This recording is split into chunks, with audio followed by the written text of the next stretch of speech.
తాకట్టులో ఉన్న బంగారాన్ని విడిపించి ఆ రోజు ఆన్లైన్ ధరకే కొంటుంది కొమ్మూరి గోల్డ్. నమస్కారం, సుమన్ టీవీకి స్వాగతం. నేను గీతాంజలి. కాంచీపురంలో జూలై 31వ తారీఖు, ఆగస్టు 1, అలాగే ఆగస్టు 2వ తారీఖు, మొత్తంగా ఈ 3 రోజుల పాటు కోటి ప్రత్యంగిర మహాయాగం జరగబోతోందండి. శ్రీ విద్యా జ్ఞానపీఠం పీఠాధిపతులు గురువర్యులు శ్రీ గురు కరుణామయ్య గారి ఆధ్వర్యంలో ఈ కార్యక్రమం జరుగుతుంది. ఉచితంగా అందరూ పాల్గొనవచ్చు. సాధారణంగా మన ఇళ్లల్లో ఇలాంటివి చేసుకోవటం కష్టం అండి. గురువుల ఆధ్వర్యాల్లో కొన్ని పీఠాలలో ఇలా జరిగేటువంటి కార్యక్రమాల్లో మనం పాల్గొనడం అనేది నిజంగా మన జన్మల సుకృతం. ఇది ఇటువంటి అవకాశం మనకి త్వరలో రాబోతోంది. మరి ఆ కార్యక్రమాన్ని నిర్వహిస్తున్నటువంటి గురువర్యులు గురు కరుణామయ్య గారు ప్రస్తుతం మనతో పాటు ఉన్నారు. వారితో మాట్లాడి ఎవరెవరు రావచ్చు, అసలు ఎందుకు చేస్తున్నారు, కోటి ప్రత్యంగిర అంటే అసలు అద్భుతమైన విషయం అది, ఎందుకు ఈ సంకల్పం చేశారు, ఈ వివరాలన్నీ గురువు గారి మాటల్లో విని తెలుసుకుందాం. గురుగారు నమస్కారం అండి. నమస్కారం. అమ్మవారి అయితే అమ్మవారు కూడా ఒకరి దేవతే కదా. ప్రత్యంగిర అంటే ఆ రూపం చూస్తే సింహం ముఖంతో ఉంటారు. ఆవిడ కూడా భయంకరంగా ఉంటారు కదా, మనం పూజించొచ్చా అసలు? ఇది చాలా మంది ప్రత్యక్షంగా నన్ను అడిగిన మాట గురువు గారు. గుళ్ళ దగ్గర ఇలా కనిపించినప్పుడు ప్రత్యంగిర అమ్మవారి గురించి మీరు మొన్న ఒక వీడియో చేశారండి, కానీ మాకు ఎందుకో ఏదో తెలియని భయం ఉంటుంది. పూజ చేయాలన్నా, మొక్కుకోవాలన్నా అసలు అమ్మవారు ఎందుకలా ఉంటారు, ఏ రూపం అది, ఎందుకు అంటే ఏం చెప్పాలనుకున్నారు ఆ రూపంతో? అందరూ పూజించుకోవచ్చా, నియమాలు ఉంటాయా? కొంతమంది చెప్పారండి ఇలా హోమం చేయించుకోండి ఇలా అని, మంచిదేనా? ఇలా ఎన్నో సందేహాలు అడుగుతూ ఉన్నారు. ఏం చెప్తారు? కొంచెం చిన్న జ్వరం వచ్చితే మామూలు పారాసిటమాల్ వేసుకుంటే తగ్గుతుంది. అవును. కొంచెం 10-20 రోజులు ఉండంటే యాంటీబయాటిక్ ఇస్తారు. అప్పటికి తగ్గకపోతే దాని ట్రీట్మెంట్ వేరేలా ఉంటుంది. హాస్పిటల్లో పెట్టి వేరే ట్రీట్మెంట్ అవ్వాలి. అలాగా మన జీవితంలో వచ్చే కొన్ని సమస్యలకి ఒక రకమైనటువంటి శక్తిని నేను ఆరాధిస్తే సరిపోతుంది. కానీ ఇలాగ తెగని సమస్యలతో ఉన్నప్పుడు చాలా ఎక్కువగా దెబ్బలాట్లు, చాలా ఎక్కువగా నరఘోష, శత్రుబాధ. ఈ శత్రుబాధ ఉందో లేదో తెలియదు. ముందు మనకి అనుమానం, వాడు ఏదో చేతబడి చేసేయడము, వీడు చేసేయడము, వాడు చేసేయడం, భయపడుతూ ఉన్నప్పుడు అటువంటి సమయాల్లో మనం రక్షించడానికి ప్రత్యంగిర అన్నాం. ఆవిడ ఉపాసన నేను చేయమంటలేదు, ఆవిడ పూజ చేస్తే మంచిది. పూజ చేసుకుంటే పూజ ఆ పర్టికులర్ ఒకరోజే, ఆ ఒకరోజు 2 రోజులు 3 రోజులు గురువుగారు ఏం చెప్తే అది.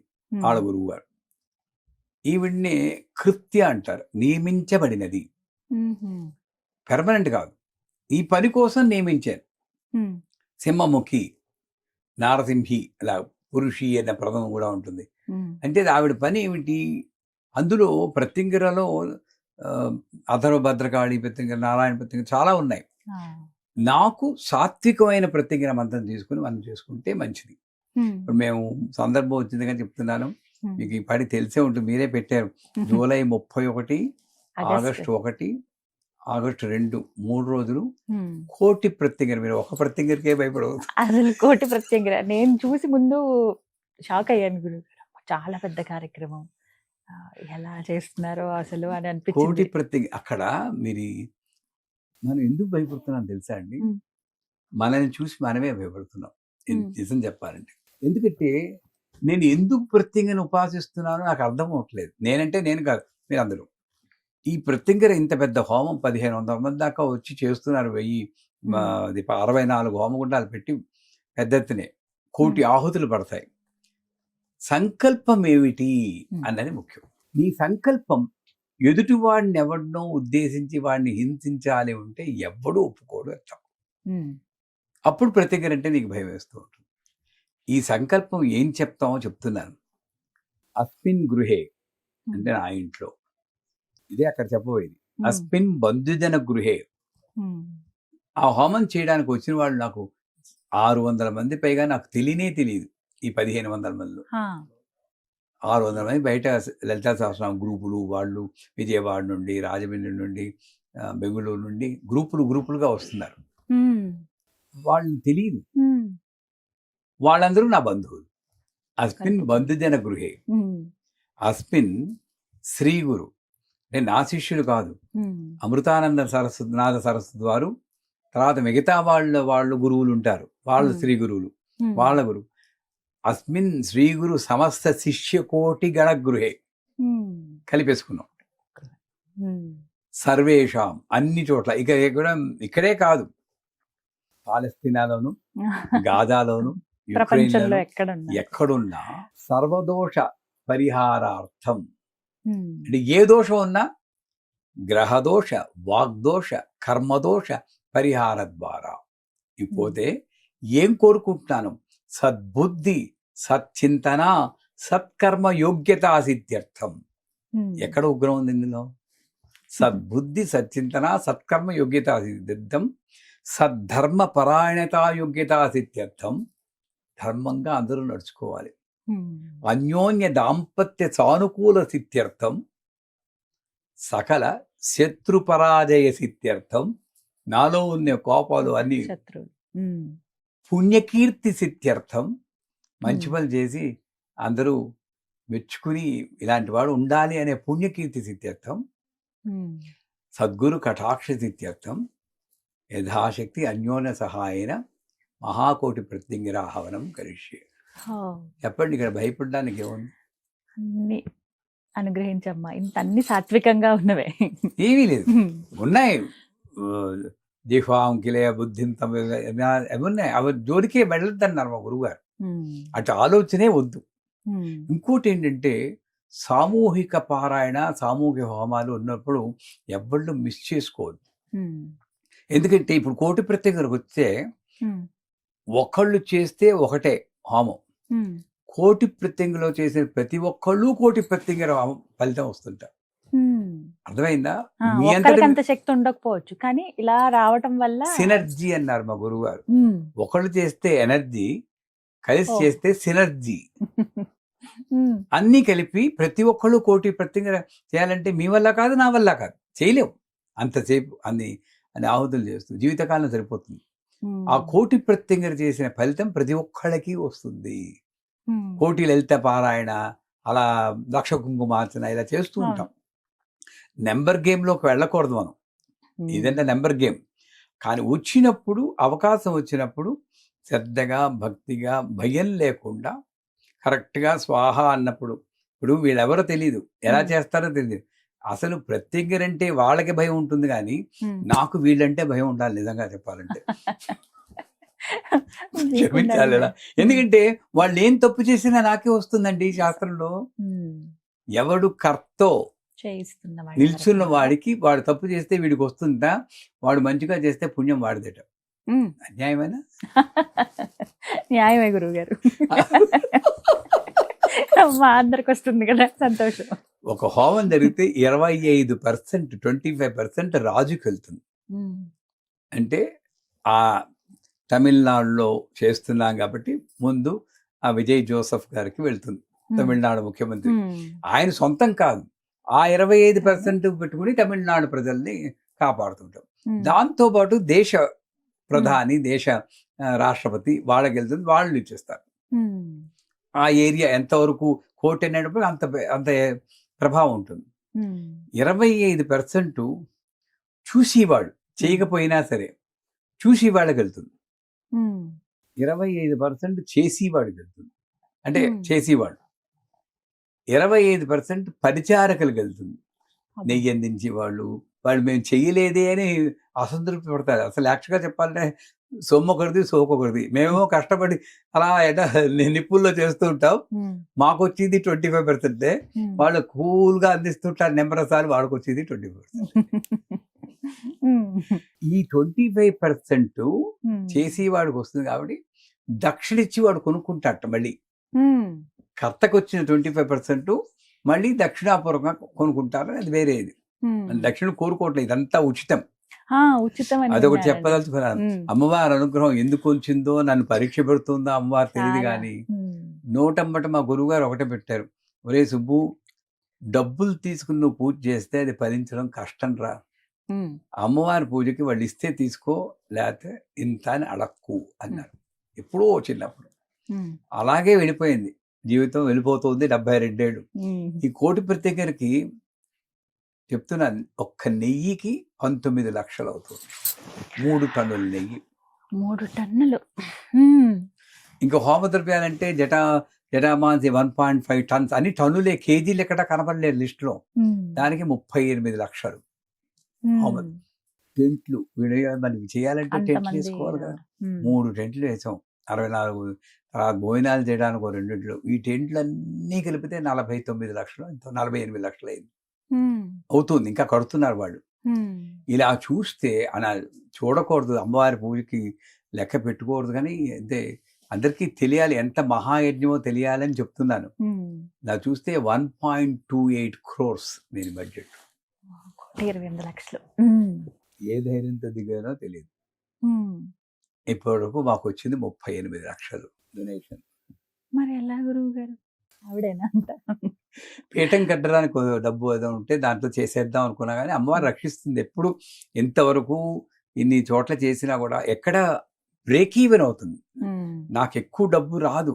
ఉమ్, హోమం చేస్తే డబ్బులు మిగుల్చుకుని అంత ఛాన్స్ ఆవిడ ఇవ్వలేదు. ఇస్తే మళ్ళీ దాని మీద పోతుంది, ఇంకో హోమం చేసి ఇంకొంచెం లాగుదామని. ఉమ్, ఎందుకంటే ఆవిడ ఎంతో అనుగ్రహంతో ఉమ్, బ్రేక్ ఈవెన్ ఇస్తుంది ఎప్పుడు. Um. No loss no profit. No profit. అదే వస్తుందా. మీరు అందరూ అమ్మవారిని ప్రే చేయండి, ఎలాగోలాగ బది బట్టగట్టి చక్కగా అవ్వాలి మనస్ఫూర్తిగా అని వేడుకుంటాం చెప్పేసి. అమ్మవారిని సరే. చక్కగా జరగాలి. సో ఈ ప్రత్యంగర కృత్యాన్ని ఎందుకన్నారంటే, ఉమ్, ఆవిడ్ని నేను ఉపాసన చేసి ఈ ఆవాహన చేసినప్పుడు సింబాలిక్ గా చెప్తున్నాను. ఉమ్, ఆవిడ యజ్ఞ పురుషుడు యజ్ఞంలో నుండి వచ్చి ఉమ్, గణపతి, యజ్ఞ అగ్నిదేవత, యజ్ఞ అధిష్టాన దేవత ఉంటారు. ముగ్గురు వస్తారు ఇప్పుడు యజ్ఞంలో. ఉమ్, గణపతి విఘ్నం లేకుండా ఉండడానికి, అగ్ని అసలు మెయిన్ ఆయన. ఉమ్, ఈ అగ్ని ఆహుతులను తీసుకుని ప్రధాన దేవతకి మంత్రాన్ని చూస్తాడు. ఉమ్, ఐ ఓం హ్రీం క్షం భక్షజ్వాల అనగానే ఓ ప్రత్యంగురు అని ఆ ప్రత్యంగకి ఇచ్చేస్తారు ఆవిడకి ఇవ్వాలి. ఆహుతి. ఉమ్, అందుకే స్వాహ అన్నప్పుడే వెయ్యాలి. ఉమ్, ఆ మంత్రంలో చెప్తారు, ఓ అగ్నిదేవా, నేను స్వాహ అన్నప్పుడు నువ్వు లేచి నీ చేతిలా పట్టుకునైనా సరే, డోరు తెరిచైనా సరే, నా ఆహుతిని స్వీకరించి ఉమ్. మంత్ర ఏ అధిష్టాన దేవత చెందుతుందో ఆ అధిష్టాన దేవతకి అందించు తండ్రి. అంటే ఇక్కడ. ఏంటి, నేను స్వాహ అనగానే ఉమ్, ఆయన ఇలా పెడతారు, మళ్ళీ తీసేసుకుంటాడు, ఉమ్, లేదా ఆ అంటారు, నోసిస్తారు. వీళ్ళు ఏం చేస్తూ ఉంటారు, ఎప్పుడు పడితే ఎప్పుడు వేస్తూ ఉంటాడు ముఖం వేసేస్తూ మీద. ఉంటారు. తప్పేనా? ఉమ్, సో అక్కడ ప్రతి హోమం దగ్గర మా సీనియర్ ఉపాసకులు ఉంటారు. ఉమ్. వాళ్ళు స్వాహ ముందు అన్నప్పుడు ట్రైనింగ్ మాత్రమే స్వాహ ఏం చేయక్కలేదు వీళ్ళు. ఉమ్, నాకు హోమం రాదనక్కలేదు. మామూలు ఇండస్ట్రీలో పనిచేసే లేబర్ కూడా వస్తున్నారు. అది నాకు ఆనందం. వాళ్ళు సంతోషం. చేస్తుంటే నిజంగా ఉమ్, మనం ఏదో మంత్రాలు వచ్చింది, వాళ్ళు ఏమీ రాదు, నమ్మకం ఒకటే. ఉమ్, వాళ్ళ చేత కూడా చేయిస్తున్నాం.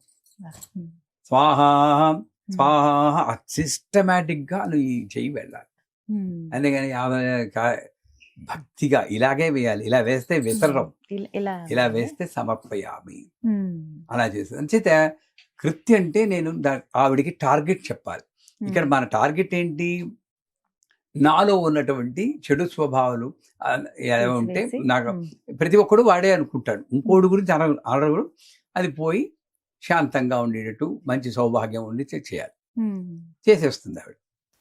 దీంట్లో ఎక్కడ భయపడుతున్నారంటే, కొంతమంది వేరే విధంగా ఉపయోగించుకునే వాళ్ళు ఉన్నారు. ఇక్కడ నేను చెప్పట్లేదు. ఉమ్, భారతంలో పాండవులు కౌరవులు ఉన్నప్పుడు ఉమ్, ఆ కౌరవులు దక్షిణ భారతదేశంలో ఒక బ్రాహ్మణ్ణి ఉపయోగించుకుని పాండవుల్ని పంపించేయడానికి ప్రత్యంగిర హోమం చేయమన్నారు. ఉమ్, ఇప్పుడు కత్తి ఉందనుకోండి, పొడవడానికి ఉపయోగించవచ్చు, సర్జరీకి ఉపయోగించవచ్చు, పళ్ళు కట్ చేసి పెట్టడానికి ఉపయోగించవచ్చు. కత్తి తప్పంటే ఎవరు? వాడేవాళ్ళకి. నువ్వు వాడి విధానం తప్పు. ఎవరైతే దానికి వాడుతున్నారో. ఉపయోగపడుతుంది ప్రత్యేకత. కానీ అవును. నేను అలా ఉపయోగించే పళ్ళు కట్ చేసుకొని తింటున్నాను అంతే, నా వరకు సుఖంగా శాంతంగా అని చెడు ఏమీ లేకుండా. సో వాళ్ళు ఏం చేసాడు, ఆ బ్రాహ్మణులు చేసాడు. ఉమ్, చేసి వాళ్ళు కూడా ఉమ్, సంకల్పం ఏమిటి అని చెక్ చేసుకోవాలి కరెక్ట్. మీరు వచ్చి అడిగారు అనుకోండి, మీరు కాదు ఎవరో వచ్చి అడిగారు అనుకోండి, అలా వాడు నాకు చాలా మోసం చేశాడండి, ఉమ్, ప్రత్యేకంగా ఏదో చేయండి ఉమ్. అంటే, నేను చేస్తే నాది తప్పు, ఓ. అది చేయకూడదు. ఉమ్, సో వాళ్ళు లేపేటప్పుడు ఎక్కడ అంటే పాండవుల్ని తినేసేయి చంపేసేయాలి. ఉమ్, ఈవిడ వెళ్ళింది అక్కడ. ఉమ్, అక్కడ అప్పుడు యక్షుడు ప్రశ్నలు వేస్తున్నప్పుడు తెలుసు కదా, ధర్మరాజు ధర్మరాజు. అన్నిటికీ నా వేగమైంది ఏంటంటే మనస్సు అలా చెప్తుంటారు. ఉమ్, ఈ నలుగురు స్పృహ పడిపోయి ఉంటే ధర్మరాజు మాత్రం ఆన్సర్ చేస్తుంది, ఈవిడ వెళ్తే ఉమ్, ఎందుకు వచ్చావంటే పాండవుల్ని తినేయడానికి వచ్చావంటే, నా అధీనంలో ఉన్న వాళ్ళు నువ్వు ఏమీ చేయలేవు అన్న. ఉమ్, ఇప్పుడు నేనేం చేయను, ఏదో ఒకటి చేయాలి కదా. ఉమ్, అల్లావుద్దీన్ అబ్బుద్దీన్ అంటారు చూడండి, ఉమ్, ఏం చేయను అలా ఉంటుంది ఆ శక్తి. చాలా over, I mean hyperactive, ఉగ్రరూపం అన్ను నేను, um. Very active. High energetic గా ఉంటుంది. అంటే మరి నేను తప్పుగా పంపించాడుగా, పంపించిన వాడిని తినేసేయాలి, హా. బ్రాహ్మణుడు వెళ్ళిపోతాడు. ఉమ్. అలాంటి ప్రయోగాలు మనం వాటి జోలికే వెళ్ళకూడదు. చేయకూడదు. ఈ సంకల్పం చెప్పింది ఏంటంటే అన్నీ సుఖంగా. బ్యూటీ అంటే ఈ హోమంలో ఉమ్. యుక్రెయిన్ నుండి వచ్చి ఒక శిష్యుడు వస్తున్నాడు, ఓ. రష్యా నుండి వచ్చిన శిష్యుడు వస్తున్నాడు, ప్యాలెస్తీనా నుండి వచ్చిన శిష్యుడు వస్తున్నాడు. వాళ్ళందరూ ఇద్దరు కొట్టుకునేవాళ్ళు. ఆ. కానీ ఇక్కడ కలిసి పూజ చేస్తారు. ఎవడు విజయ్ ఎవరు కోరుకుంటున్నాడు, ఉమ్. అది అమ్మవారు పంపిస్తుంది. Yes. వాళ్ళిద్దరిని పక్క పక్కనే కూర్చోబెడతాను నేను. ఉమ్. నిజానికి ఆనందం. వాళ్ళకు కూడా లేదు. లాస్ట్ ఆ. టైం వచ్చినప్పుడు కూడా కాగలించుకున్నారు వాళ్ళు. ఉమ్. చెప్పాను, వాళ్ళ పై వాళ్ళ అహంకారాల బట్టి, కానీ మనుషుల్లో మనకి ఏముందమ్మా. నిజంగా. అంచేత ప్రత్యంగిర అంటే సింహముఖి, ఉమ్. హిసి హింస ఇది సింహ అని వ్యాకరణ ప్రయోగం ఉంది. ఉమ్. సింహము అనేది తిరిగితే హింస వస్తుంది. అంటే ఉమ్. హింస నుండి నిన్ను రక్షించేది సింహం. ఉమ్. శ్రీమత్ సింహాసనేశ్వరి ఉమ్. అని లలితా సహస్రం వస్తుంది. ఆవిడ సింహాసనం మీద కూర్చుందంటే రాజు కూడా సింహాసనం మీద కూర్చోవాలంటారు. అంటే రాజు లక్షణం ఏమిటి, సింహాసనం మీద కూర్చున్నవాడు హింస నుండి ప్రజల్ని రక్షించాలి. హింస పెట్టివాడు రాజు కాదు, ఉమ్. హింస నుండి రక్షించేవాడు. అంటే సింహముఖి అంటే నిజంగా సింహముఖి అని నేను అలా ఊహించుకోవడం కన్నా కూడా, ఉమ్. నాకు వచ్చి హింస నుండి నాకు రక్షించి తల్లి ప్రత్యంగిర. ఉమ్. ఆ దేవతని రకరకాలుగా ఉపాసన చేసుకుంటారు. మా గురువుగారు మాకు చెప్పిన సాత్వికంగా చేసేటువంటి ఈ హోమమే. ఉమ్. దాంట్లో సిద్ధేశ్వర స్వామి తెలుసు కదా, కుర్తాళం పీఠాధిపతి, గురువుగారు. మా గురువుగారు సిద్ధి పొందేశారు. ఉమ్. మొన్నే వెళ్ళి కలిసి ఆయన ద్వారా ఉమ్. ఏది సాత్వికంగా వాడాలి అన్నది కూడా ఆ ఆహుతి ద్రవ్యాలు కూడా వేసి ఉమ్. వాటిని కూడా వేస్తూ, ఉమ్. బిల్వపత్రాలు అవన్నీ వేస్తూ చేసేటట్టు హోమం అన్నమాట ఇది. ఉమ్. అంచేత ఆ ప్రత్యంగిరా దేవతను గురించి మనం పెద్ద భయపడిపోక్కర్లేదు, వారాహిని గురించి భయపడక్కర్లేదు, ప్రత్యంగిరా గురించి. ఎప్పుడైనా కష్టాలు తోచినప్పుడు ఉమ్. గురువు యొక్క ఆధ్వర్యంలో, మనం ఆ, ప్రత్యేకంగా ముఖ్యం. చేయడానికి కాదు, గురువుకు ఆధ్వర్యంలో ఒక పూజ కానీ, ఒక జపం కానీ, తర్పణం కానీ, హోమం ఎందుకన్నా బాగా శక్తివంతమైంది అనుకుంటాం కాబట్టి ఉమ్. ఆ హోమం చేసుకున్నా మంచిది. ప్రతి ఒక్కరూ చేయొచ్చు. వాళ్ళ కష్టాలు ఉన్నప్పుడు ఉమ్. ఈ ప్రత్యేక ఒక సమాధానంగా మనం ఉమ్. ఇప్పుడు July 31, July 31, August 1, August 1, 2. August 2. ఉమ్. చెప్పాలంటే ఇంకోటి చెప్తున్నాను, అమ్మవారు గురుగారు. కొంతమంది కొంతలా పరీక్ష పెడుతుంది, ఉమ్. కొంతమందిని ధనం ఇచ్చి పరీక్ష పెడుతుంటుంది. ఉమ్. అది పరీక్షే. మనం అనుకుంటాం ధనం అనుగ్రహం అని. ఇంత ధనం ఉన్నా కూడా వీడికి ధార్మిక బుద్ధి పోకుండా, నన్ను మర్చిపోకుండా, ధనం లేనప్పుడు ఎంత తీవ్రంగా ఉపాసన చేశాడో ధనం వచ్చే కూడా అంతే ఉన్నాడా లేదా అని పరీక్షించడం కోసం ధనం. ఉమ్. ఇంకోటి ఏంటంటే, వీడికి ధనం లేకుండా ఇబ్బంది పడుతున్నట్టు కూడా, ధనం లేకుండా ఇబ్బంది పడి పరీక్షితులుగా చేస్తుంది. ఉమ్. ఎక్కడైనా బలహీన పరిస్థితుల్లో నమ్మకం పోతుందా వీడికి అని పరీక్షించడానికి చూస్తుంది. ఉమ్. కానీ ధర్మబుద్ధి ఉన్నవాళ్ళు నమ్మకం తెడకూడదు. ఉమ్. ఎందుకంటే నాకు పెట్టిన పరీక్ష చెప్తున్నాను, చాలామంది శిష్యులు ఉన్నారు అనుకున్నారు, ఉమ్. ఉన్నారు కూడా. అది కించిత్ ఎక్కడో అహంకారం ఉందని అమ్మవారు గ్రహించింది. ఉమ్. 1,00,000 మంది పైన ఉన్నారు, చాలా. 1000 మంది ఎంతసేపు వచ్చేస్తారు. ఉమ్. అంతేగాని ఆవిడ అనుగ్రహం ఉంటేనే అన్నది మర్చిపోయింది. ఉమ్. వాళ్ళ తప్పుగా శిష్యుడు సరే దగ్గర పడుతుంది, 300 మందే వచ్చారు. ఉమ్. నేను అనౌన్స్మెంట్ చేశాను, మీ దీంట్లో కూడా వచ్చేసింది 300. ఉమ్. ఎట్టి పరిస్థితుల్లో 3 రోజులు అవ్వదు. ఉమ్. చేయాలంటే 15 గంటలు 16 గంటలు చేయాలి. ఎవరు పడుతుంది. 1 గంట కూర్చోబెట్టే కష్టం. ఉమ్. అప్పుడు నేనేం చేశాను, బయట వాళ్ళని కూడా అలా చేసి, అమ్మ ఎవరైనా గ్రూపులు వాళ్ళు మీరు నమ్మరు, కలికాలం అమ్మవారు నన్ను పరీక్ష ఎలా పెట్టిందంటే, ఉమ్. మిగతా వాళ్ళు చేసినప్పుడు 1000 రూపాయలు ఇచ్చి వెళ్ళినా వెళ్తారు ఇప్పుడు హోమానికి. ఆ. నేను ఉచితం వర్ణ అంటే మాకు అకామిడేషన్ ఇస్తే వస్తాం. సరే, ఉమ్. కళ్యాణ మండపం, హోటళ్ళు అవన్నీ బుక్ చేసాం. ఉమ్. గుడి చూడడానికి బస్సు ఏదైనా అరేంజ్ చేస్తారా? మళ్ళీ 21 ఇంకొకటి. బస్సులు అరేంజ్ చేసాం. ఆహా, నాను పోను ఖర్చులు అవి కూడా. అది ఇచ్చుకోలేనమ్మా. ఉమ్. అంటే ఎంత పరీక్ష పెట్టిందో చూడండి. ఉమ్. ఎలాగైనా వీడు సంకల్పాన్ని వదులుకుంటాడా చూద్దాం. ఉమ్. మొండి పట్టుదలతోటి నువ్వు పెడుతూ ఉండు, నువ్వు అనుగ్రహిస్తావు నాకు తెలుసని ఉమ్. మొత్తానికి 1500 మంది. ఇప్పుడు మొత్తం కాంచీపురమే ఇంత ఊరు. అసలు అదే దాంట్లో కదా ఎన్ని గురువు గారు. హోటల్స్ ఉంటాయి, ఎన్ని కళ్యాణం ఉంటాయి. వీధి వీధంతా కూడా కళ్యాణ పాలన్నీ బుక్ చేసుకుంటూ వస్తున్నాం అనమాట. సో చేత మీ వాళ్ళు మీ అనుగ్రహంతో ఇది సక్సెస్ఫుల్ గా అవ్వాలి.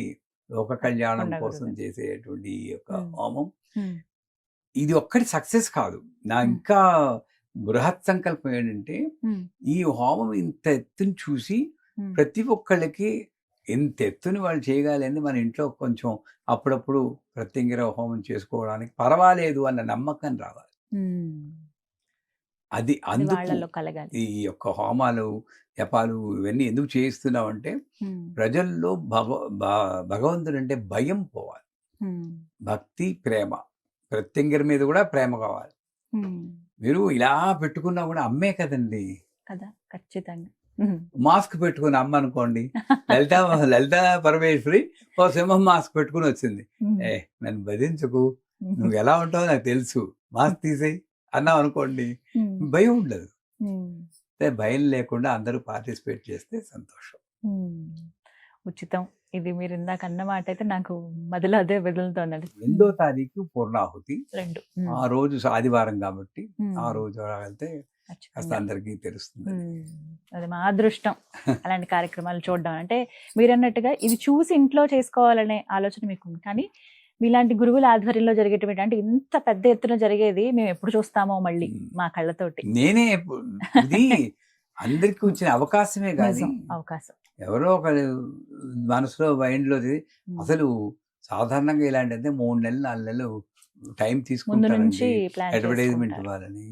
తక్కువ నా చేత ఒక నెల రోజులు ఉందనగా టైము. మీరు సడన్ గానే చెప్పారు నాకు, కోడి ప్రత్యంగిరా అన్న. మా వాళ్ళందరూ ఏంటి ఏం మాట్లాడతారు అయిపోయింది అనేసి ఇంకంతే మీకు చెప్పేశారు. ఎందుకంటే మళ్ళీ కమిట్మెంట్ వెనక్కి వెళ్ళిపోకుండా మీలాంటి వాళ్ళు చెప్పేసరికి అందరికి చెప్పేస్తారు కదా, ఇంక వెనక్కి వెళ్ళలేను. నన్ను నేనే కట్టేసుకునే స్థితి నేను తెచ్చుకుని అలాగే నేను తలపెట్టిందే కానీ అయిపోతుంది. 100% బ్రహ్మాండంగా అవుతుంది, దాంట్లో సందేహమే లేదు. మీరు అన్నట్టు పరీక్ష పెట్టేది ఆవిడే, మనల్ని గెలిపించేది కూడా ఆవిడే. నాకు మా గురువు గారు తెచ్చవను గంగాళాల గలగలను వింటూ ఉండాలి అన్నదానం చేస్తుంటే, ఆ గండ ఈడుస్తూ ప్రజలు వెళ్తూ ఉంటే ఇది ఒక బ్రహ్మోత్సవం లాంటిది. ఒకసారి కార్యక్రమం వివరాలు చెప్పండి గురుగారు. ఇప్పుడు 31వ తారీఖున ఎలా ప్రారంభం అవుతుంది? 31వ తారీఖు పొద్దున్నే 9 గంటలకి. యాక్చువల్గా వీళ్ళందరినీ బస్సుల్లో 7 గంటలకే తీసుకెళ్ళిపోయి పలహారం చేయించి 9 గంటలకి కూర్చోబెడతారు. అందరి దగ్గర ఒక్కొక్క హోమం 16 మంది కూర్చుంటారు. మా వాళ్ళే నెయ్యి వేసి వాళ్ళు ఉంటారు, మా శిష్యులే వేస్తారు. వాళ్ళకి తెలుసు, వాళ్ళు కంట్రోల్ చేసుకుంటూ ఉంటారు ఎలా వేయాలనేది. 9 గంటల నుండి ఒక 3 గంటలు 12 గంటలు మధ్యలో ఒక బ్రేక్ ఉంటుంది, కాస్త నిమ్మరసం అది ఇస్తారు. ఎందుకంటే ఎండ కూడా ఉంటుంది కానీ ఈ ఎండ ఉండదని అనుకుంటున్నాను. సో 12 గంటల బ్రేక్ అయిపోగానే భోజనాలు, ఆ దీక్షా వస్త్రాలు అన్ని దీక్షా వస్త్రాలను పెట్టుకోలేదు, ఉత్తరీయాలు ఇస్తున్నాం అందరికీ. ఎర్ర దీంట్లో ఉత్తరీయాలు ఇస్తే అది కప్పుకొని చేస్తారు. బట్టలు మార్చుకుని భోజనం చేసేసి మళ్ళీ కాస్త విశ్రాంతి తీసుకున్నాక, ఆ విశ్రాంతి కూడా షెడ్యూల్ లాంటివి కొంచెం వేసాం. ఒక 3 గంటల ఆ ప్రాంతంలో మళ్ళీ మొదలెడతాం. సాయంకాలం 3-3:30కి మొదలెట్టి అక్కడ మళ్ళీ ఒక 3 గంటలు చేసి, ఆ హోమం అవగానే కాస్త పాటలు పాడి వాళ్ళు ఎవరు ఉంటే కాస్త ఆవిడకి మరి ఎంటర్టైన్ ఉండాలి కదా, ఎంటర్టైన్ 7 గంటలకల్లా భోజనాలు చేసేసి ఎవరి హోటళ్ళకి వాళ్ళు వెళ్ళిపోతారు. మళ్ళీ పొద్దున్నే అలాగే ప్రతిరోజు పొద్దున 9 నుండి ఒక 3 గంటలు, సాయంకాలం 3:30, 4 నుండి ఒక 3 గంటలు అయిపోయిందా. 2వ తారీఖు పొద్దున్న నుండి 9 గంటల నుండి 4 గంటలు ఎంతో చేసి మహాపూర్ అయిపోతుంది. అప్పటికి మన కోటి కౌంట్ అయిపోతుంది. గంటకి 600 ఆహుతులు పడతాయి. లెక్క పెట్టాం. ఇలా లెక్క పెట్టాం మేము. ఆ మంత్రం చెప్పడం, ఒక మంత్రం చెప్పడానికి 6 సెకండ్లు పట్టింది. అంటే నిమిషంలో ఎన్ని చేయొచ్చు? 10 చేయొచ్చు. గంటకి ఎన్ని నిమిషాలు? 60. అంటే గంటకి 600 చేయొచ్చు. ఒక బఫర్ పెట్టుకుంటాం. పోనీ 500 అనుకో. ఎన్ని గంటలు చేస్తే కోట్ అవుతుంది అని చెప్పి డిస్ట్రిబ్యూట్ చేస్తాం. ఇంకా మేము కౌంటు లేదా జపమాలు చేయకుండా అన్ని గంటలు చేస్తాం. కొంచెం ఎక్స్ట్రాగానే చేయడానికి చూస్తాం. అమ్మవారు కరుణిస్తే నాకు ఎవరిని కాదనకుండా కూర్చోబెట్టాలని ఉంది. 1500 మంది వస్తున్నారు, 1000 మందికే ఛాన్స్. ఎలా మేనేజ్ చేయడం? ఇంకో 500 మందికి నేను హోమగుండాలు వేస్తే అనకూడదు. కానీ ఇప్పుడు ఈ హోమగుండాలకే 19 లక్షలు నెయ్యికి అయిందంటే ఇంకో 6-7 లక్షలు నేను నెయ్యి ఖర్చు పెట్టి అంత ఇస్తుందా శక్తి తెలియదు. ఆ లాస్ట్ మినిట్ లో ఏమవుతుందో ఎవరికి తెలియదు. వేసేయండారా అంటే వేసేస్తారు హోమగుండాలు. అందరూ కలిసి చేయాలనే ఉంటుంది. ఒక 200-300 మంది వాలంటీర్లకే సరిపోతుంది. నెయ్యి అందించాలి కదా, నెయ్యి ద్రవ్యాలు అందించాలి. సంచేత 6 గంటలే ఉంటుంది పూజ. మధ్యలో కొంచెం బ్రేక్. అలవాటు ఉండదు కదా కొంచెం. సమిధల్ని కూడా రావి, మర్రి, మోదుగు అలాంటి మంచి శ్రేష్టమైన సమిధల్ని 25 టన్నులు ఎంతో తెప్పిస్తున్నాం. అన్ని కేజీలు భారీగానే కనబడుతుంది సంఖ్య అమ్మకి. ఆనందంగా ఉందమ్మా. ఎందుకంటే మామూలు జీవితం, కడిగిన మొహాన్నే కడగడం, కట్టిన బట్టలే కట్టడం, తినేది తినడం, ఆఫీస్కి వెళ్ళడం, వెనక్కి రావడం, ఇటువంటి జీవితం నుండి ఇంత మహాయజ్ఞం చేయించమని సంకల్పించడం, మీ అందరి సహకారంతో. నేను ఒక్కడిని ఏమీ చేయలేను. ఒకవేళ ఏదైనా క్రెడిట్ వచ్చిందంటే నాది కాదు అది. మీ అందరూ, మీ ఛానల్స్ ఇవన్నీ చేసిన సహాయంతో అది నెరవేరిందంటే అంతకన్నా ఏం కావాలి విలువ జీవితానికి చెప్పండి. మంచితనం అది. అంటే ఇన్ని రోజులు మీరు మాకు నేర్పించింది, ఎలా ఉండాలని చెప్పింది ఎన్నో వీడియోస్ లో, ఇవన్నీ ఈ విధంగా మేము ఇచ్చేదే అని అనుకోండి. ఇప్పుడు కూడా మీరు మా మంచి కోసమే చేస్తున్నారు, అది అర్థమవుతుంది. అమ్మ ఈ రూపంలో వచ్చి మాతో ఇలా అనుగ్రహించిందేమో. నిజంగా ఇందాక అన్నట్టు మా ఇళ్లలో మేము ఇలా చేసుకోలేకపోవచ్చు, కానీ గురువు గారి ఆధ్వర్యంలో ఎంత పెద్ద ఎత్తున కోటి ప్రత్యంగిర కళ్ళతో చూడటమే ఒక అదృష్టం, పాల్గొనే వాళ్ళకి ఇంకా అదృష్టం. అది కూడా మీరు మంచి మనసుతో ఉచితం అని పెట్టారు, అది ఇంకా సంతోషం. చాలా చక్కగా వివరించారు గురుగారు. ధన్యవాదాలండి.